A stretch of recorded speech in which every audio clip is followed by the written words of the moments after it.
What's up, guys? UFC London just wrapped up, and that was a lot of decisions. 9 decisions and 4 finishes, and all the finishes were by submission. Crazy that the 2 female fights were half of the finishes of the entire card. So I would say out of 10, I'd give the card maybe like a 3, if I'm gonna be honest. A lot of the fights were lackluster, and a lot of them weren't even like high level either. Like sometimes the quote unquote boring fights can be very technical, but a lot of these boring fights were not technical either. So the main event was great. I didn't think the co-main event was all that. It's a good win for Carlos Ulberg. It was very close, but it was mostly a point fight with leg kicks, jab, leg kick, jab. It was going back and forth with those similar techniques. Holland had a good performance against Gunnar Nelson. Thainara with her submission. Duncan looked great. Nathaniel looked amazing out there. And then CM Gruum Kutaladze just declined like that. He looks worse with every fight. Good performance by Fernandez, but as a Gruum fan, that was tough to watch. So there were 2 fights that I thought were robberies, or at least the scorecard should have went the other way. Mick Parkin and Nathan Fletcher both should have won. And it just goes to show you, just because the card has big names doesn't mean it's going to be more exciting. I thought the Jan Blachowicz or Carlos Ulberg fight was going to be more exciting than that. Although I thought that Ulberg was going to point fight, or he could have point fighted, or he could have tried to knock out Jan on the back foot if Jan is too aggressive. Jan wasn't that aggressive, so Ulberg point fought and won the fight like that. In fact, the main event and co-main event, I called them perfectly, down to the method of victory and the round of which the fight was finished. For the main event, I was confident in Sean Brady winning the fight. I said he was going to out-grapple him,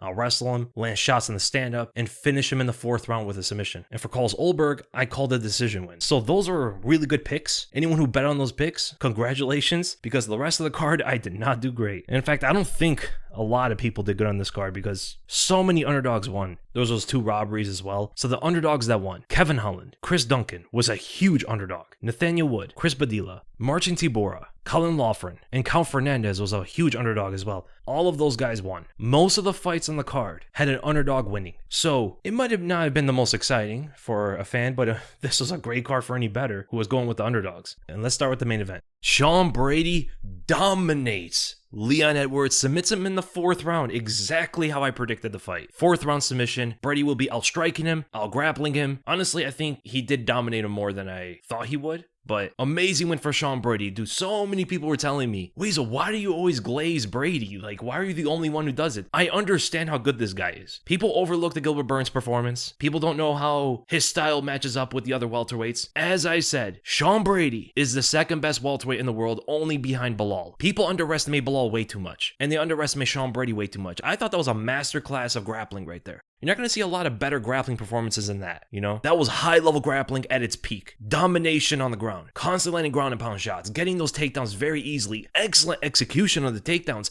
And submitting the guy in the 4th round. Belal Muhammad and Sean Brady are showing why you need to be well-rounded in this game. You can't just be a striker, you can't just be a wrestler, you have to be good at everything. At this level of the game, with how MMA has evolved, if you don't have top-notch wrestling skills, you're gonna get out-wrestled. If you don't have the striking, you're gonna get outstruck. The fighters need to be well-rounded. And Leon fought like he usually fought. You know, it could look like Leon wasn't the same or something like that, but Leon fights this way in every fight. The head kick against Kamaru Usman swayed a lot of people's minds into thinking that Leon fights a way he doesn't. Leon is a point fighter, and he's a slow-paced point fighter. Look at the beginning of the 2nd round when Brady shot a takedown as his first move, like right at the beginning, straight into the beginning of the round. Double leg takedown against Leon, eventually gets the fight to the ground and holds him on the ground for nearly 5 minutes straight. A complete domination of that round. Leon just really couldn't get anything off of him because of the pressure, because of the volume, and because the opponent can both strike and wrestle. I'm gonna be honest, the way that Sean Brady beat Leon was the way I thought Colby would beat him, except without the submission, right? I thought he would hold him on top, out wrestle him, land shots, good top control, all that stuff. That's how I thought Colby was going to beat Leon, was the way that Sean Brady just fought him. And I think it just goes to show that Colby just wasn't in his prime anymore, because Colby could do that. He has that same kind of wrestling style. He has the same kind of striking style. I think Brady, though, is getting better with every fight. His striking looked better, but not too far from what we saw against Gilbert Burns. Sean Brady has always been this good, except just a TKO loss to Belal Muhammad made everybody think that Brady's trash, when factually, no. Belal is that good. Brady's the next best guy under him. I do think in a rematch, it wouldn't be so one-sided. I think it would be a closer fight, and that might be the next fight to do. Now, they're probably going to give it to Shavkat,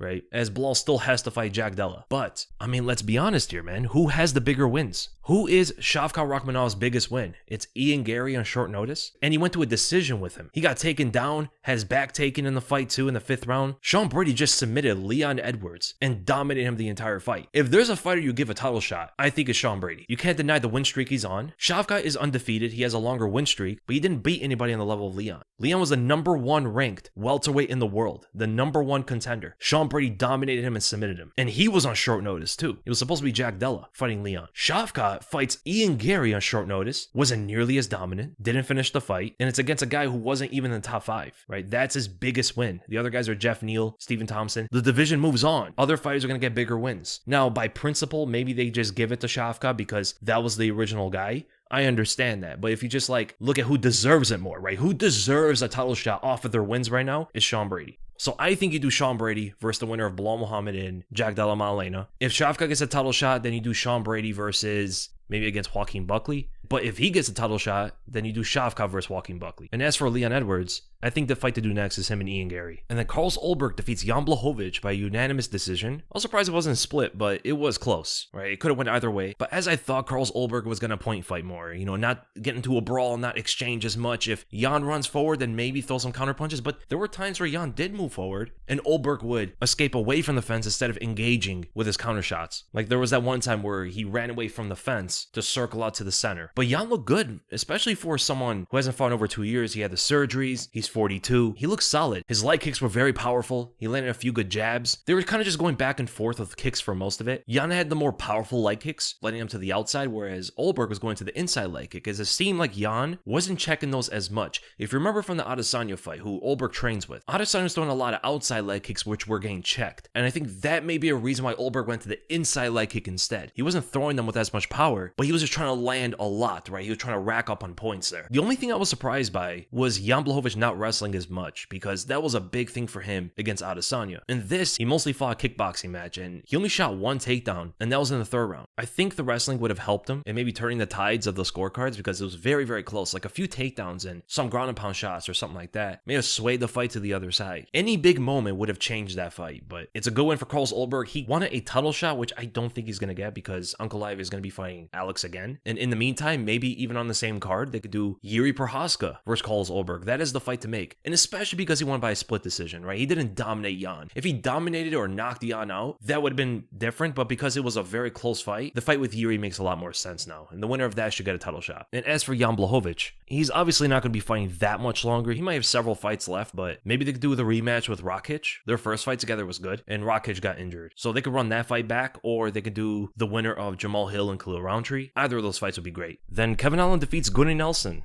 by unanimous decision, and Holland looked great. He was humble in his post-fight interview as well, giving credit to Nelson, who he obviously beat, but he said it could have went either way. He's a really tough opponent, stuff like that. That's great to see out of Kevin Holland, honestly, because with all this Jackson podcast stuff, and he just seemed very bitter even going into this fight. He understands he's a better fighter at 170 compared to 185. At 185, those guys outmuscle him. They're just so much stronger than he is, so they're able to wrestle him a lot easier, and his grappling defense against someone like Gunnar Nelson, who's really good at it, was excellent. Great guard defense, even offense as well, going for submissions off his back, landing ground and pound shots, I guess, or hammer fists off his back. Escaped the arm triangle, which was a risky move rolling into it like that. He was able to slip out, but with someone with an absurdly strong grip, they could have held him in the position and keep their own body on the side of Kevin Holland, right? Because Gunnar Nelson was in half guard for most of it. When Holland rolled out, if Gunny was able to pin him into the mat with that arm triangle, that fight could have been over, given the body position that Gunny had after, as Holland rolled. And you guys see the referee telling Kevin Holland, keep your toes out the fence, when it was actually Gunny pushing his legs into the fence. It's you kind of can't not have your toes in the fence like that, the guy's pushing his legs into the fence, there's nothing he can really do about that, And there were a few head clashes between them two, 3 of them, I think. But Kevin Holland was able to inflict the most damage. He landed a knee in the 3rd round that seemed to have stunned Gunnar Nelson, and he dropped him at the end of the 1st round. As Gunnar Nelson, he usually does like to fight on a straight line. He moves forward and back, forward and back. Theoretically, that is not the best way to fight a long-range sniper sniper like Kevin Holland. He's lining up that right straight, his signature move, which is usually be fired out at the center line. And with an 80-inch reach, it's really hard to get away from it if you're just moving away on the center, right? You want to take off angles. Sidestepping and counter would be a lot more effective for Gunnar Nelson, but he just usually doesn't fight that way. And you saw he took a slight step back, got hit by the right straight, dropped, which absolutely secured the first round, even though it looked like Kevin Holland was winning the first round regardless, off of his back. Gunnar Nelson didn't really do much on top. I think it was like the third round where he landed a few good ground and pound shots, but it looked like he mostly just wanted to grapple, and that's it. And with as much as Gunnar Nelson hasn't been fighting, I mean, it looked like he was rusty out there. And it might not just be rusty. Gunnar Nelson at this point of his career, he's been fighting for a long time. He doesn't have a lot of fights, but he's been in the UFC for a long time. He might be washed, to be honest. He looked a lot slower out there. His striking didn't look as good as he used to be. His grappling's still decent, but it's like he's not able to maneuver as quickly as he used to. And he got stuck standing up in front of Kevin Holland instead of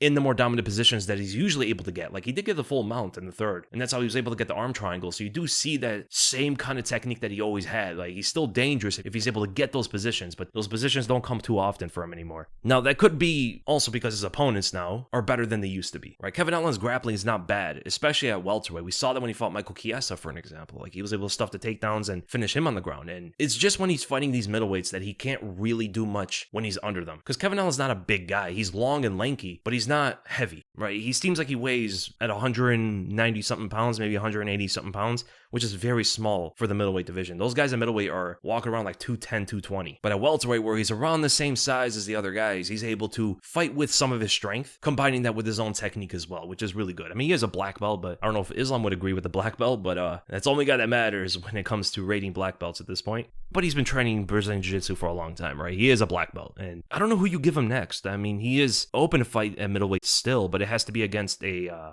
striker. It seems like he doesn't want to fight any more grapplers there because, they just smush him. And it's not the most entertaining. I mean, Ryan DeRitter easily beat him on the ground. So I would like to see him at welterweight. And it's tough because he lost to Michael Page, and Michael Page is ranked number 15. He lost to Stephen Thompson, who's ranked number 11. So you could give him maybe Vicente Luque. That'd be a good fight. Vicente Luque versus Kevin Holland. And as for Gunnar Nelson, I mean, he doesn't really fight that often. So I don't know if we'll see him in a long time. But Gunnar Nelson always gracefully returns, always comes back with his elegant presence, and then disappears for a few years. So I don't know if we'll see him fight for a long time, but it'll be great to see him back. And Alexia Thainara submits Molly McCann in the first round, just takes her down and submits her. Again, Molly McCann has not defended a single takedown now in her last 5 fights. Good win for Thainara. And McCann threw that armbar, pretty much gave up her back off of it, and rear naked choke. It was done. Clear mismatch on the ground. And then Chris Duncan submits Jordan Vucenic in the second round. I don't know what is going on with... Bro, did they put something in Vucenic's and Grum's drinks or something? They looked worse tonight than ever before. Can't take credit away from Chris Duncan, landing the body kick into the right hand. The same combination Anthony Pettis landed on Tony Ferguson that hurt him the first time. And I don't know if Vucenic ever recovered. I think he did because he was moving back for those check left hooks in the second round, but he wasn't offensive at all. He shot that horrible takedown from a mile away, which was easily defended by Duncan. Then at the end of the fight, he caught a kick, pushed him up against the fence, shot a takedown though. And Chris Duncan secured the arm-in guillotine. The kind of guillotine we hardly ever see finish fights anymore. And he wins off of that. Amazing win for Chris Duncan. He was a massive underdog. And I don't know what was going on with Jordan Vucenic. We've seen him fight better than this. Nathaniel Wood had a good performance against Morgan Charriere. That's the kind of performance that we want to see from Nathaniel Wood. Now, it was a decision win, 30-27, but he did get the knockdown in the first round, landed the overhand as Charriere threw the naked leg kick. And Charriere was a lot more honest with his moves, wasn't masking his techniques behind feints and stuff like that, whereas Nathaniel Wood was doing that a lot more. He was controlling the pace. It felt like the pace slowed down after the first round, but Nathaniel Wood was actually a lot more active with his strikes. He was landing a lot more. He was throwing a lot more, which it didn't seem like it, but I guess so, maybe because the knockdown and then the guillotine after, it seemed a lot faster in the first round than the second and third, but he was going for those butterfly sweeps when Charriere would try to take the fight to the ground, landing some good low kicks. At one point, even swept him off his feet with a low kick as Charriere threw a body kick instead, and Charriere was throwing a lot more body shots throughout the fight. And maybe that was a reason why it seemed like Wood slowed down his output in the third. Maybe, but it also did seem like Wood was comfortable with the win. It was almost like he knew he was winning the fight. Very confident in his techniques, very confident in his skills, and Charriere just couldn't get ahead. He did land some good elbows and a few long lead left uppercuts, as those were landing off guard, but the thing that Charriere was missing throughout the fight was a good setup for his strikes.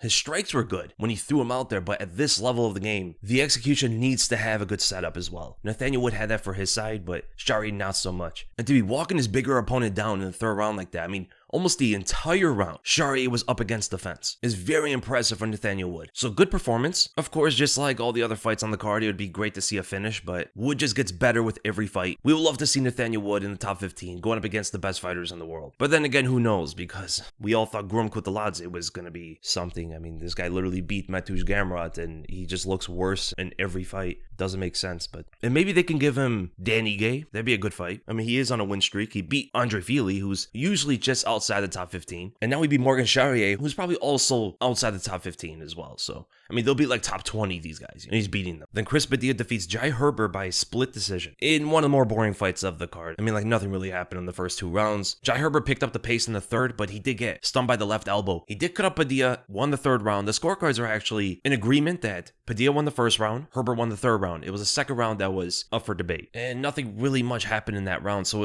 was very close. I wouldn't say it's a robbery one way or the other. Jai Herbert was able to keep him on the fence. He did use his reach, but didn't throw as much. Like, the output that he had in the third round should have been placed in the second and first as well. That's what I thought Herbert was going to fight like, but like Padilla was waiting for Jai Herbert to get in so he could counterpunch him. That was mostly what he was doing, and just firing out the power hand from distance, and Herbert had the control of the range, and if he just threw more, he would have had control of the pace as well. And I think you were able to hear his corner in the second round. It was one of their coaches were telling him, like, pick it up, throw more. So another lackluster fight where it looked like the fighters could have done more. Then Lonnie Kavanagh defeats Felipe dos Santos by a decision. A lot of kicks throughout that fight from both of them, but the wrestling helped Kavanagh win the fight. The first takedown, it seemed like Felipe dos Santos kind of took himself down. He tried to get the outside trip. Kavanagh was able to control him, I think it was with the left underhook, if I remember correctly, and held top position. But the other takedown for Lonnie Kavanagh was excellent. Countered the step-in, lead feint from Felipe. Shot the takedown at that moment, got the fight to the ground. There was one point in the fight where they were trading with each other, and Kavanagh seemed to overwhelm Felipe there, because Felipe, although landed some of his own shots, and Kavanagh just ate him like they were nothing, Felipe moved away into the fence, covered up,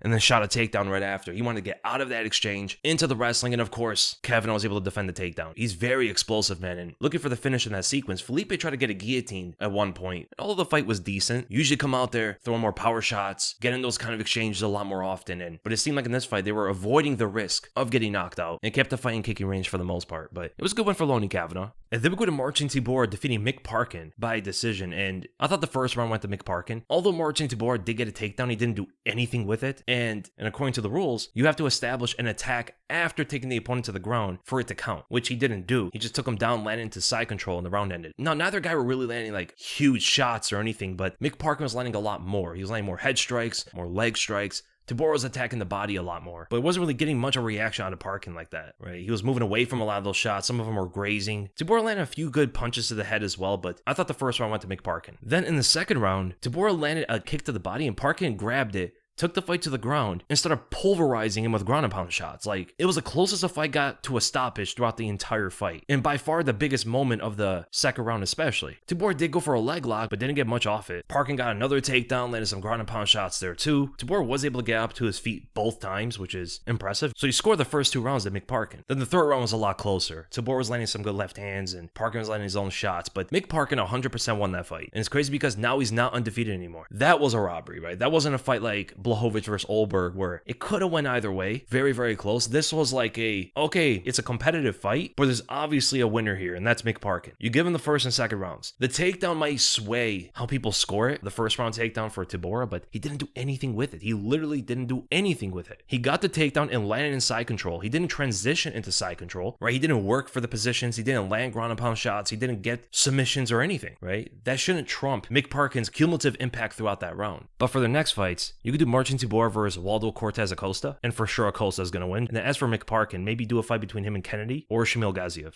One of those would be cool. Shamil Gaziev would be a good fight. Then Christian Leroy Duncan defeats Andrey Pulyaev by unanimous decision. Clear-cut victory for him. I mean, Andrey was just moving around the cage the whole time. Throw out some high kicks and stuff, but they were running laps around that octagon, and it was mostly Andrey moving away. CLD was trying to land some big shots and, with spinning attacks and elbows in the clinch and all that sort of stuff. He hurt him at the end of the third round. He had some good kicks, but sometimes it's hard to get a finish when the opponent is so defensive. It kind of just running away from the fight. But it's a good win for CLD. And then Shauna Bannon submitted Puja Tomar in the second round with an armbar, and she got nearly flatlined by the head kick. Bro, when Tomar landed the head kick, I thought, yo, my underdog pick actually made it. I was not confident in that at all. But she followed up with ground and pound shots. Credit to Shauna Bannon. Stayed in the fight, got the armbar, but then Tomar went into Bannon instead of pulling out of it. There was a point in the armbar where it looked like she could have pulled her arm out. I mean, she has very short arms. So to finish that is actually impressive for Shauna Bannon, but I think Tomar could have escaped it, but who knows how tight the grip was from Shauna Bannon. You know, maybe Tomar felt like she couldn't actually pull out of it. Who knows? But it's a good win for Shauna Bannon. One of the few finishes on the entire card. So then Caolan Loughran defeated Nathan Fletcher by decision, and this is one of those fights where a lot of people thought that Nathan Fletcher should have won. I thought Loughran won the first round, Fletcher won the second round, and it all came down to the third. Loughran got some good takedowns in the third round, and he got the back at one point, but wasn't really able to do too much with his grappling. And even with the punches he was landing, they were mostly arm punches at the end of the round. Nathan Fletcher was the one who landed a lot more, and he cut open above the right eye of Loughran, landed some big elbows. The punches he was landing had a lot more leverage and power. You saw bigger reactions out of Loughran from his shots. I think the spinning back fist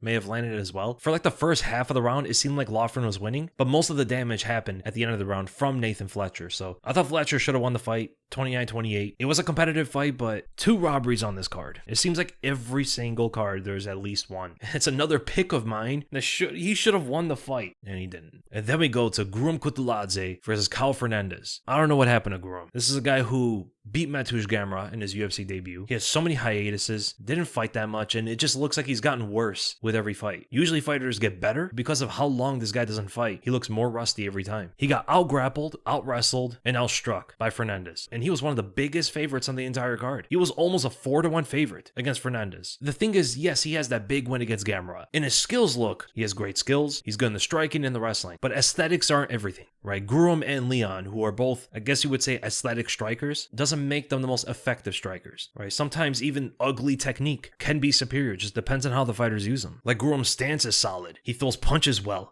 Good form in everything he throws. Even his wrestling has good form, and it's like, and it just still doesn't work for him. He didn't throw that much out there. Like, for the first 2 minutes of the fight, he threw like 1 strike. And Fernandez's leg is all the way out there. Very wide stance, open the leg kicks, and Guram just didn't attack that way. And every single time Fernandez threw punches at him, it's like Guram was panicking. Wasn't confident in his defense like he used to be. I think all the times he's gotten dropped in his career has like declined his confidence in his own striking defense. Right? Even Paul Felder noticed it during the fight. He was like, Guram's not really doing much. He's just watching Fernandez. And it's crazy because Fernandez was the one throwing leg kicks. He dropped Guram with them. Even though Guram's stance shouldn't be as susceptible as Fernandez's stances to those leg kicks. Like, the bladed wide stance is so vulnerable to leg kicks, and Guram's a good kicker, or at least he used to be, and he barely threw any kicks in the entire fight. It was mostly jabbing in and shooting takedowns, and it became a very obvious game plan for Fernandez to counter. He came out there like a one-dimensional fighter. I don't understand why. Like, watch Guram in this fight with Fernandez, and then go back when he fought Gamrot. It's like a completely different fighter. Guram's potential has always been very high. He's a very talented fighter, but he is one of those fighters in the UFC that didn't get to reach the maximum of his own potential. His prime years are wasted because of the hiatuses. He fought 5 times in the last 4.5 years. But not to take anything away from Fernandez's performance, I mean, he fought excellently. Like, that was one of his better performances. His striking looked better than ever. Really powerful kicks, good jabs at long range, great distance management, and great takedown defense. He got one of the biggest upset wins on the entire card. So great win for Kyle Fernandez. Maybe he can fight like Drew Dober. And as for Guram, I don't know, man. I hope he's able to make a good comeback and return to form. And maybe it's just that he needs to fight more often. That just might be what it is. So I hope you guys enjoyed the video. If you guys did, make sure to give it a like. Make sure to subscribe with the bell for notifications. Did you guys enjoy the card? Again, I didn't think it was a great card. There were some good performances. The main event was really a standout performance out of all of them. And so did Chris Duncan, Nathaniel Wood. Those are like the main performances. Kevin Holland fought well. But yeah, that main event I think was the best performance of the card. So what would you guys rate the card out of 10? And I'll see you guys in the next video.